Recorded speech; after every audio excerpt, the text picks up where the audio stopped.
Assalamualaikum, halo teman-teman, perkenalkan nama saya Ova Ariandri dari kelas 1 TRPLA. Kali ini kita akan membahas tentang komputer dari generasi pertama sampai generasi keempat. Di sini ada Vacuum Tubes, merupakan perangkat yang digunakan untuk membuat komputer generasi pertama mereka besar, mahal, rapuh, dan rentan terhadap kerusakan dan membutuhkan daya listrik yang besar. Ini adalah penampakan dari komputer pertama. Komputer modern pertama dikembangkan untuk keperluan perang.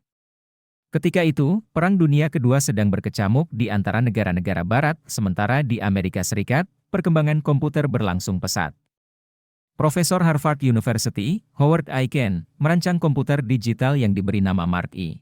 Kemudian ada transistor. Transistor memiliki fungsi sebagai penyiarah arus listrik yang memiliki 3 kaki, yaitu basis, kolektor, dan emitor. Ini adalah penampakan dari komputer generasi kedua.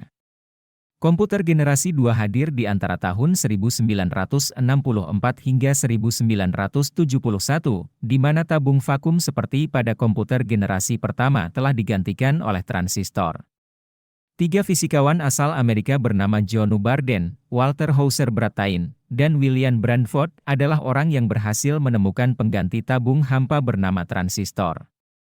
Kemudian ada IC. IC merupakan otak dari sebuah komponen karena di dalamnya terdapat jutaan transistor dalam bentuk yang kecil. Ini adalah penampakan dari komputer generasi ketiga. Perkembangan yang paling pesat dari perkembangan komputer yang ada.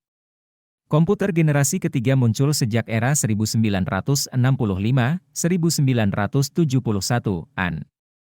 Meskipun transistor dalam banyak hal memiliki kemampuan yang melebihi tiup vakum, tapi transistor terlalu besar dalam menghasilkan panas, yang berpotensi bisa merusak bagian-bagian dalam komputer. Transistor yang dianggap tidak efisien lagi membuat manusia mencari solusi lain, dan solusi itu ditemukan pada batu kuarsa untuk menghilangkan masalah. Seorang insinyur di Texas Instruments, bernama Jack Kilby, mengembangkan sirkuit terintegrasi di tahun 1958. Kemudian ada mikroprosesor, yang merupakan chip kecil yang berisi ribuan IC dan terdapat jutaan transistor. Ini adalah penampakan dari komputer generasi keempat. Generasi keempat atau yang dikenal dengan komputer mikroprosesor dibuat untuk menyempurnakan komputer generasi sebelumnya.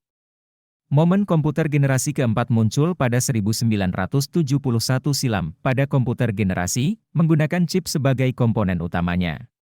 Chip tersebut merupakan gabungan dari kumpulan integrated circuit (IC) dan komponen listrik lainnya.